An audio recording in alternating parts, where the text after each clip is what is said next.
Bonjour mes chers amis et soyez les bienvenus dans Allo School. La science d'aujourd'hui, c'est la suite de la science précédente, à savoir les séismes, al-zalazil.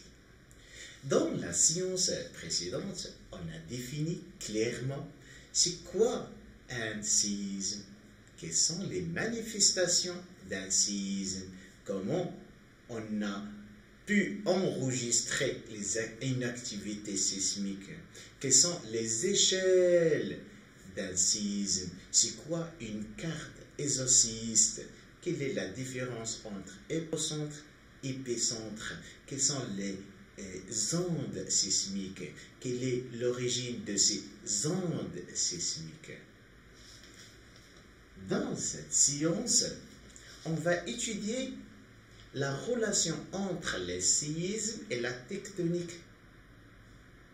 نربط العلاقة بين الزلازل وتكتونية الصفائح. Autrement dit, comment les séismes arrivent à nous donner une information sur la structure interne de la Terre. كيف تمكننا دراسة الزلازل في معرفة البنية الداخلية للكرة الأرضية. كذلك, on va étudier localisation, تموضع, répartition, توزيع الزلازل dans le monde. Pour commencer, la relation entre séisme et tectonique. L'étude de la propagation des ondes sismiques a permis la connaissance de la structure interne des globes terrestres. On a vu dans la science précédente que l'origine des ondes sismiques, c'est l'épocentre. Ces ondes sismiques se propagent et traversent et franchissent toutes les roches qui se trouvent dans la profondeur. Cette propagation est marquée par une vitesse, on l'appelle vitesse de propagation. سرعة انتشار الموجة الزلزالية. Ce qu'il faut bien retenir, un ralentissement de la vitesse des ondes sismiques traduit une diminution de la rigidité des roches qu'elles traversent. إذن هذا سرعة انتشار الموجات الزلزالية عندما تتباطأ تدل على أنها تعبر وسطا به صخور أقل صلابة, moins rigide. Le graphique ci-dessous montre la vitesse des ondes sismiques et par constatation, on va voir que cette vitesse de propagation n'est plus constante à l'intérieur de la Terre. Alors, comme vous voyez, le graphe montre la vitesse de propagation des ondes en fonction de la profondeur. On a deux milieux. Un milieu océanique, في مجال محيطي, et un milieu continental في مجال قاري. Donc, la vitesse, comme vous voyez, la vitesse diminue dans le milieu océanique à partir d'une profondeur de 100 km. Alors que dans le milieu continental, la vitesse commence à diminuer à partir d'une profondeur de 150 km. Donc, à partir de 100 km, les roches qui se trouvent au-dessous sont moins rigides. Dans le milieu continental, les roches qui se trouvent au-dessous de 150 km de profondeur ne sont moins rigides.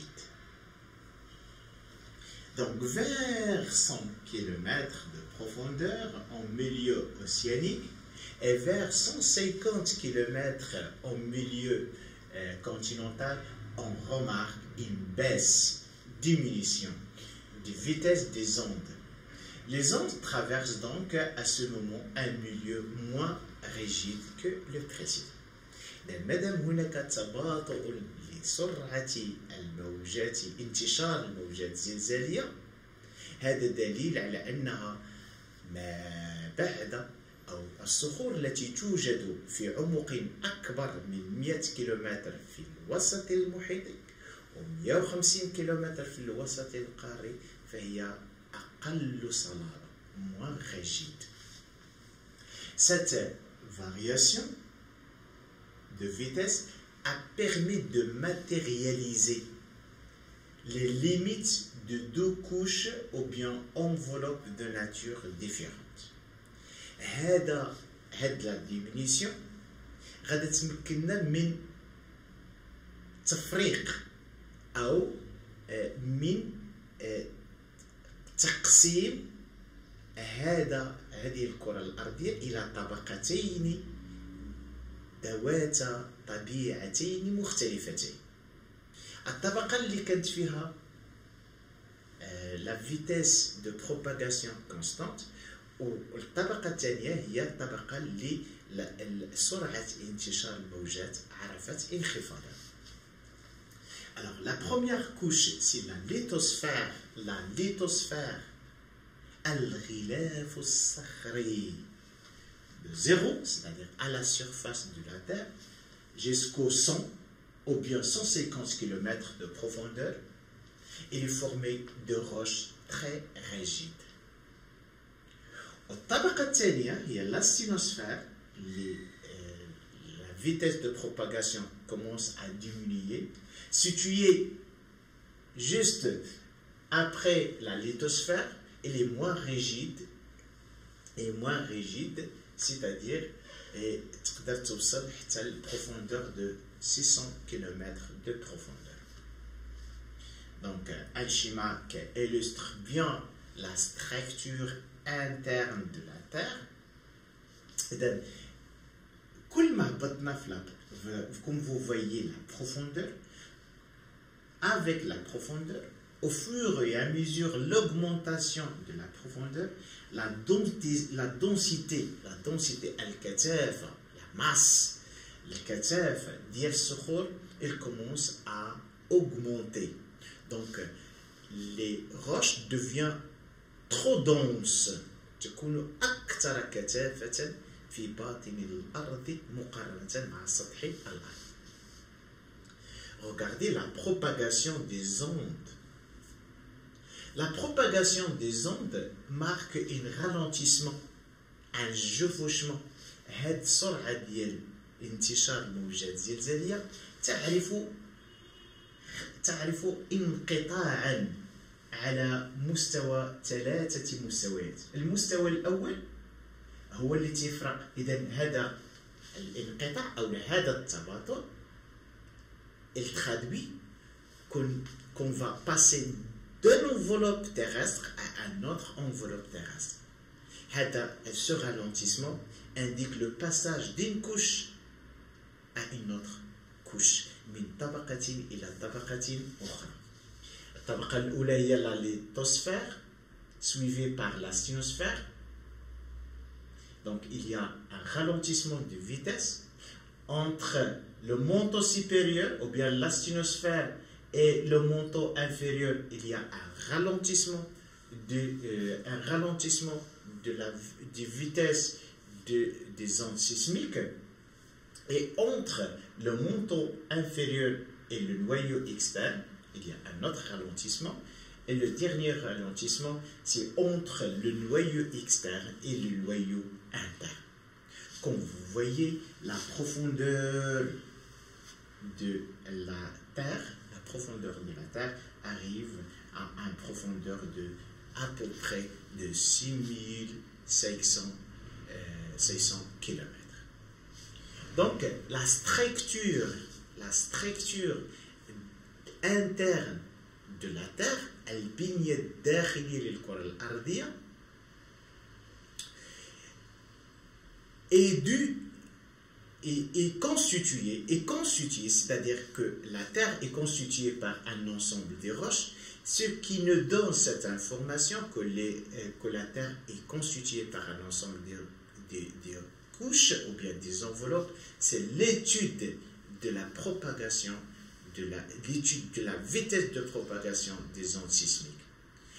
بمعنى آخر الموجات الزلزالية مكنتنا في معرفة ما هي المكونات الداخلية للكرة الأرضية، ما هي الطبقات التي تكون الكرة الأرضية في باطن الأرض. ليتوسفير الغلاف الصخري، le manteau supérieur الرداء العلوي، لاستينوسفير تسمى كذلك الاستينوسفير، le manteau inférieur هو الرداء السفلي، le noyau externe النواة الخارجية، le noyau interne النواة الداخلية.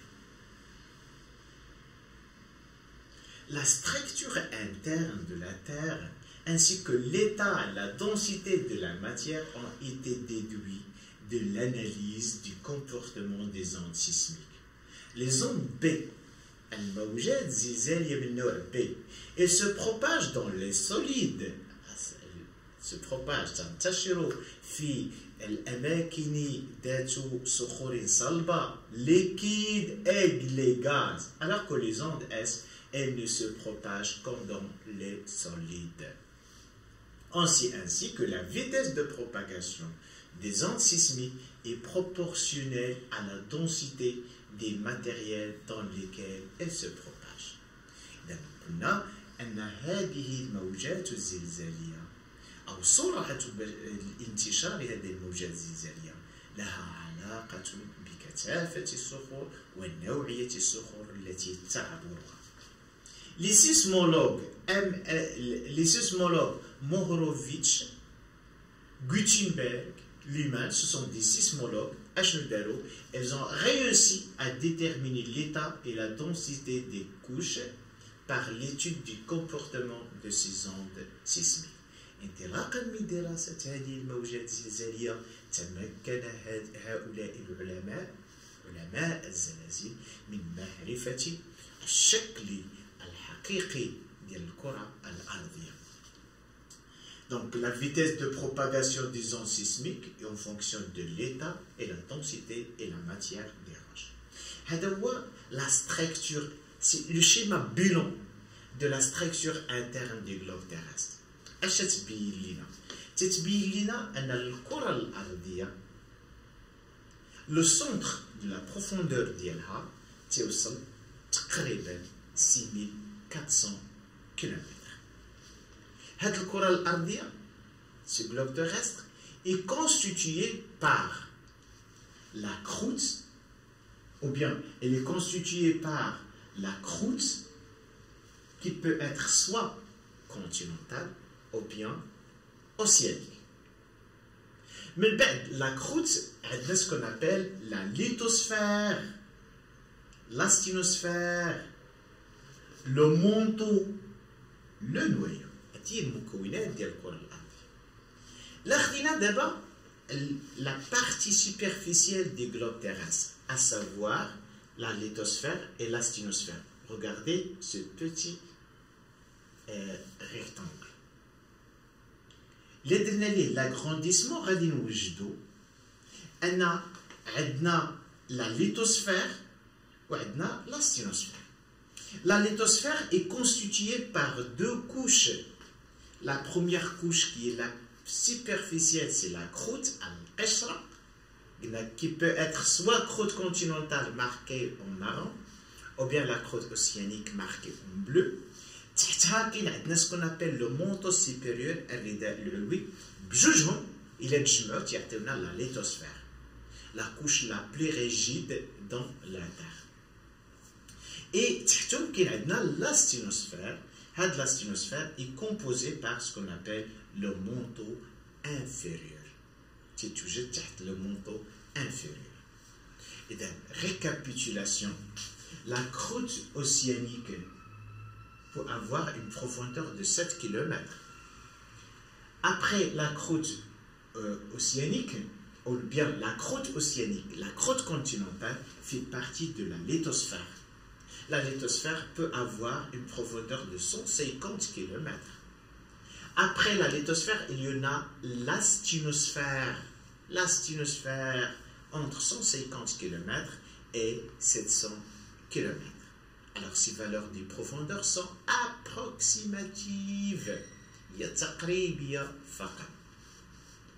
Alors, on parle du manteau inférieur entre 600 km et 2900 km et le noyau qui est externe entre 2900 km et 5100 km et le noyau interne entre 5100 km et 6400 km. Donc, au niveau de la rigidité, la nature des roches, on trouve de la lithosphère, les roches sont vraiment rigides, sont moins rigides. Les roches sont rigides, liquides, elles sont liquides, c'est-à-dire elles commencent avec la profondeur. On a vu le gradient géothermique. Donc les roches commencent à se fusionner, à se mettre en fusion. Donc les roches deviennent liquides, passent de l'état solide à l'état liquide. Puis, les roches sont dures dans le noyau interne. Ce qu'il faut bien retenir aussi, c'est que même les couches des roches, les couches du globe terrestre, on trouve des limites. Discontinuité de Mohorovic, c'est la limite qui sépare la croûte du manteau supérieur. Discontinuité de Gutenberg, c'est la limite qui sépare le manteau inférieur avec le noyau externe. Et la discontinuité de Lyman, elle sépare le noyau externe et le noyau interne. La structure interne des globes terrestres. Ce qui nous étudier la géologie interne, c'est étudier la structure interne de la Terre. On ne peut pas savoir les phénomènes qui se trouvent, qui sont produits dans la profondeur sans savoir la structure interne de la Terre. On se localise les séismes.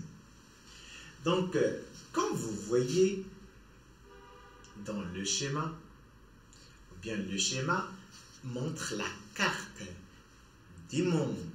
La carte, elle montre aussi où se trouvent avec des triangles les volcans et les points qui sont en rouge, ce sont les foyers sismiques. Donc, comme vous voyez, à la limite des plaques se trouvent à la fois des activités sismiques et des activités volcaniques. Autrement dit, ce sont des zones actives.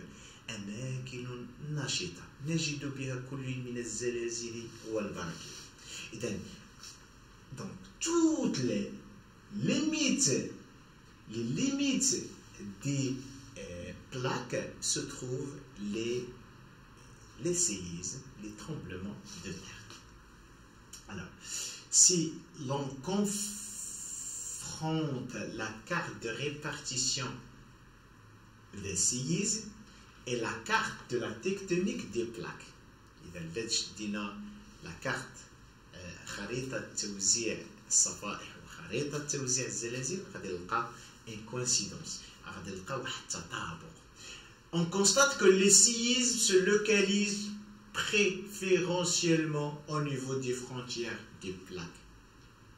Ce qui témoigne que les tremblements de terre sont manifestement liés au mouvement des plaques. On a parlé de la tectonique des plaques. C'est-à-dire les plaques, soit elles se divergent ou bien elles se convergent. Et puisque les plaques sont limitées par des activités sismiques, donc on va déduire tout simplement que l'activité sismique est due aux tectoniques des plaques. La divergence, l'éloignement ou bien l'écartement et le rapprochement des plaques provoquent des séismes. Donc le séisme, ce sont des activités dues aux tectoniques des plaques. Lorsque les plaques se convergent, lorsque les plaques se divergent, donc elles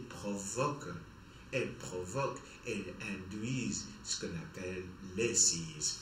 Donc je répète la conclusion, ce qui témoigne que les tremblements de terre sont manifestement liés au mouvement des plaques.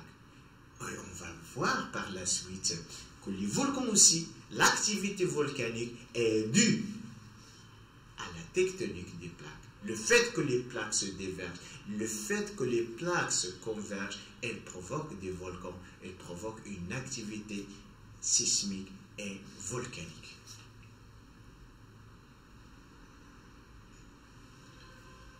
Lorsque nous avons parlé de la tectonique des plaques, on a parlé du dorsal océanique. Le dorsal océanique, c'est la zone où les plaques s'écartent, se divergent. Le dorsal océanique, au niveau du dorsal océanique, on trouve les séismes.